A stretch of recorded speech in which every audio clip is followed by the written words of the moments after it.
اپنے ہاتھوں سے جان بوجھ کر کرائی گئی اس شادی کا سارا الزام وہ انتہائی ڈھٹائی سے زہرا خالہ پر ڈالا کرتی تھیں، اور انکل شہزاد کے گھر سے لا تعلق رہنے کی وجہ زہرا خالہ کی کم صورتی کو ٹھہراتی تھیں۔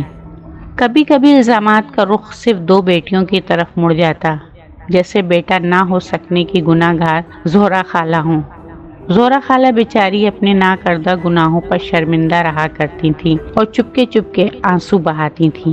کبھی کبھار جب انکل شہزاد گھر تشریف لاتے تو زہرا خالہ کو ایک کنیز سے زیادہ حیثیت کبھی نہ دیتے تھے۔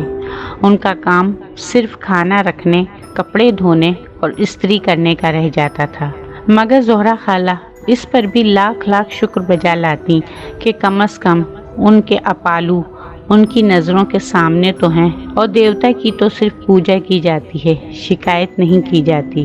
بہرحال وقت آگے بڑھا اور انکل شہزاد کی بے اتنائی اور لا تعلقی باقاعدہ ناپسندیدگی میں بدلنے لگی۔ زہرا خالہ کی ساس بے بانگ دہل انکل شہزاد کی دوسری شادی کا اعلان کرنے لگی تھی۔ ہائے میرا بچہ گھر کی شکل بھول گیا ہے، وہ ہر آنے جانے والے کے سامنے دہراتی۔ وہ بھی کیا کرے جب ایسی منحوس صورت عورت گھر میں موجود ہو۔ سیاہ رات بن کر چھا گئی ہے میرے جان جیسے بیٹے کی زندگی پر۔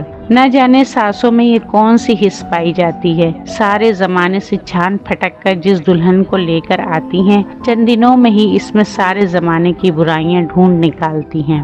خیر یہ تو انکل شہزاد کی اماں کے خیالات تھے، نہ جانے کس طرح اپنی بے لگام زبان اور اپنی بہو کے دل کو چھلنی کر دینے کے حساب کتاب انہوں نے خدا کے سامنے چکائے ہوں گے۔ شکر ہے وہ ایک اور بوجھ اپنے ساتھ لے جانے میں کامیاب نہ ہو سکیں، یعنی انکل شہزاد کی دوسری شادی کروانے کا بوجھ۔ حالانکہ انہوں نے کم ہاتھ پیر نہیں مارے تھے، مگر انکل شہزاد کے نصیب میں تو دوسری شادی لکھی ہی نہیں تھی، لیکن ان کے نصیب میں کچھ عجیب و غریب اتفاقات ضرور درج تھے، بے حد پراسرار، بہت ہولناک۔ ہوا کچھ یوں کہ کدھر گھر کی شکل ہی نہ دیکھتے تھے، اور کہاں وہ ایسے گھر لوٹے کہ پھر گھر سے قدم باہر نکالنا چھوڑ دیا۔ کیسی آوارگی، کیسی تفریح، یہاں تک کہ کیسی نوکری، سب چھوڑ چھاڑ دیا، صرف ہر وقت زہرا خالہ کو آوازیں لگاتے، بس تم ہر وقت میرے پاس رہا کرو، وہ التجا کرتے۔ زہرا خالہ کی ساس کے تن بدن میں آگ لگ جاتی۔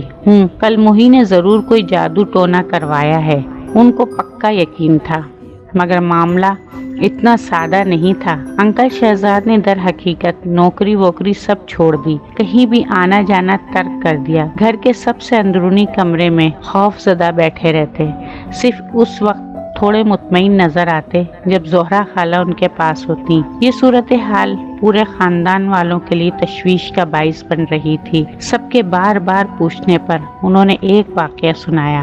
پچھلے دنوں جب میرا تبادلہ ایک دور دراز علاقے میں ہوا تھا تو وہاں سے میرے ساتھ بھیانک واقعات کا سلسلہ شروع ہو گیا۔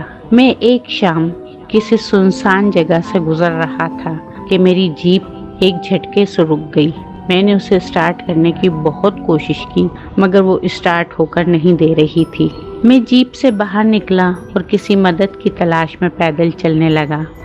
شام کا اجالا رات کے اندھیرے میں بدل رہا تھا۔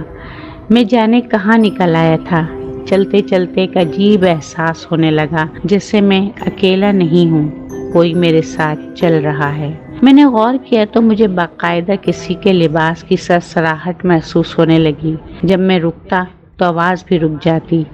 میں گھبرا کر واپس مڑ گیا، تیز قدم اٹھا کر جیپ کے قریب پہنچ گیا۔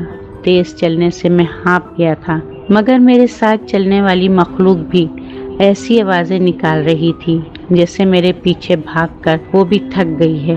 شکر ہے کہ جیپ فوراً اسٹارٹ ہو گئی۔ میں آندھی طوفان کی طرح گاڑی بھگاتا گھر آ گیا۔ مجھے رہنے کے لیے جو گھر دیا گیا تھا وہ بہت ہی پرانا تھا۔ اس میں کمرے تو بے شمار تھے، مگر وہ بہت خستہ حال تھا۔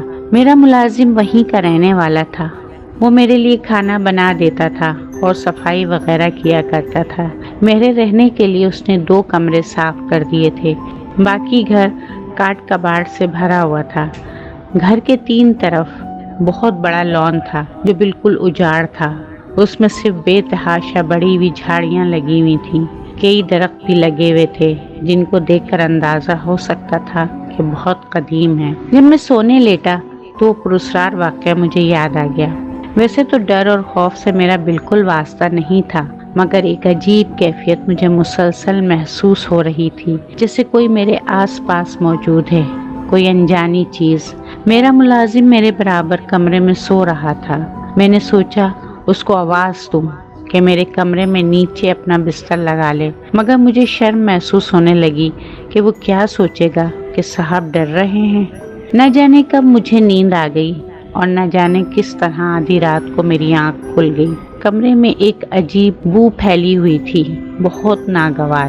میں گھبرا کر اٹھ کر بیٹھ گیا۔ اچانک میرے کانوں سے ایک آواز ٹکرانے لگی، ایک چرچراہٹ، جیسے کوئی جھولا جھول رہا ہو اور جھولا بری طرح زنگ آلود ہو۔ آواز رفتہ رفتہ تیز ہو رہی تھی، اتنی تیز کہ کمرے میں دھمک ہونے لگی۔